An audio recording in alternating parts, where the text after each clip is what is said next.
नमस्कार। 24 अप्रैल 2026 के Stylo news intelligence update में आपका स्वागत है।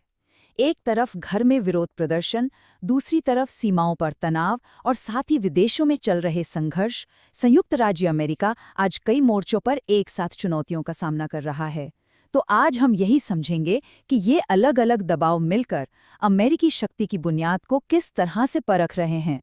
ये जो पूरा विश्लेषण हम आपके सामने रख रहे हैं, ये मुमकिन हुआ है प्रोवेव एआई की टेक्नोलॉजी से, जो स्टाइलो इंटेल ऑप्स और स्टाइलो न्यूज़ प्लेटफॉर्म के डेवलपर हैं।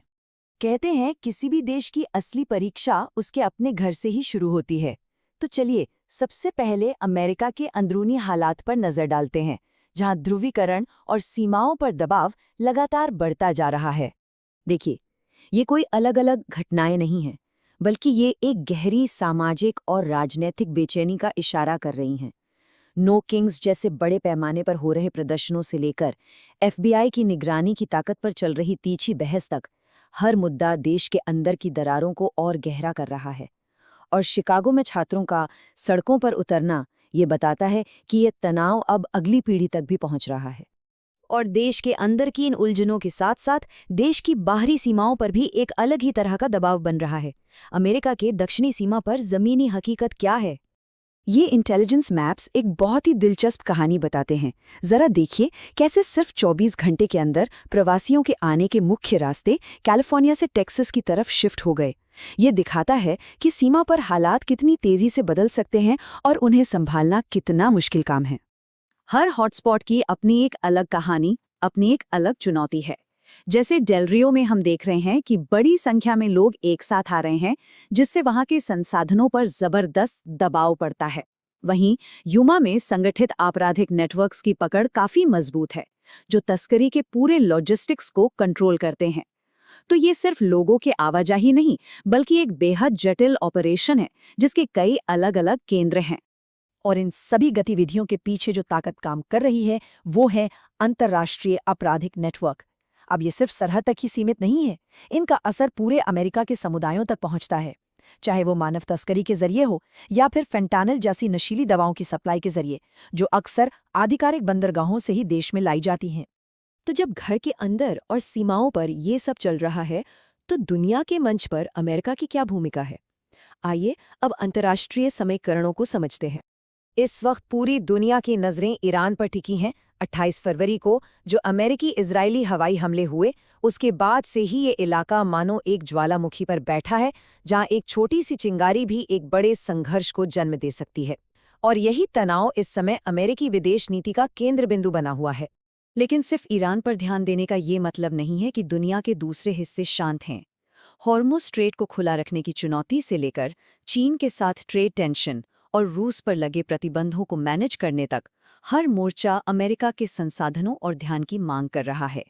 तो सवाल ये उठता है कि क्या अमेरिका एक ही समय में इतने सारे मोर्चों को संभाल सकता है?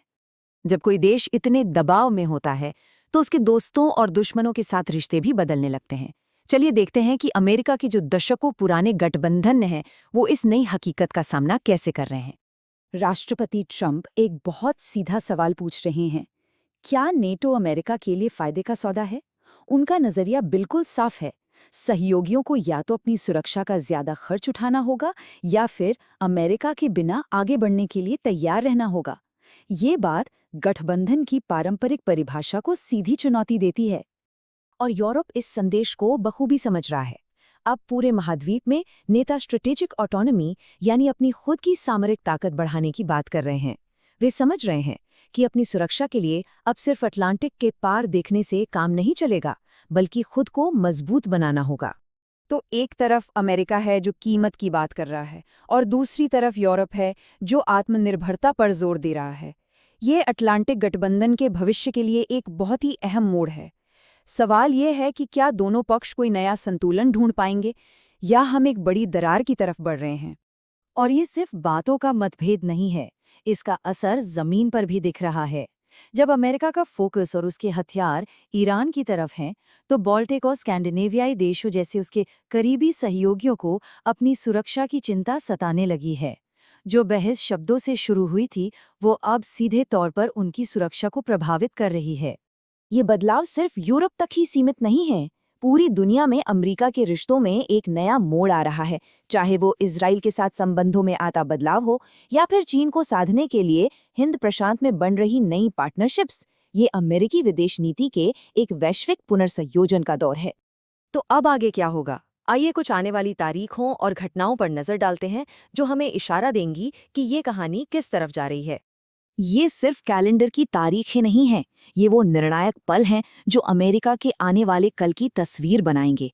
शिकागो के प्रदर्शनों से लेकर मिड टर्म चुनावों तक और रूसी तेल पर लिए जाने वाले फैसले से लेकर विशाल रक्षा बजट तक, हर एक घटना इस पावर मैट्रिक्स के संतुलन पर असर डालेगी। तो सबसे बड़ा सवाल यही है कि ये सब जाकर कहाँ थमेगा? जब घर, सरहद और दुनिया हर तरफ से दबाव एक साथ अपने चरम पर पहुंचता है, तो क्या अमेरिका का ये पावर स्ट्रक्चर इसे झेल पाएगा या हम किसी ब्रेकिंग पॉइंट के करीब पहुंच रहे हैं? इन सवालों के और भी गहरे जवाबों और उनके संभावित नतीजों को समझने के लिए हमारा पूरा विश्लेषण जरूर सुनें।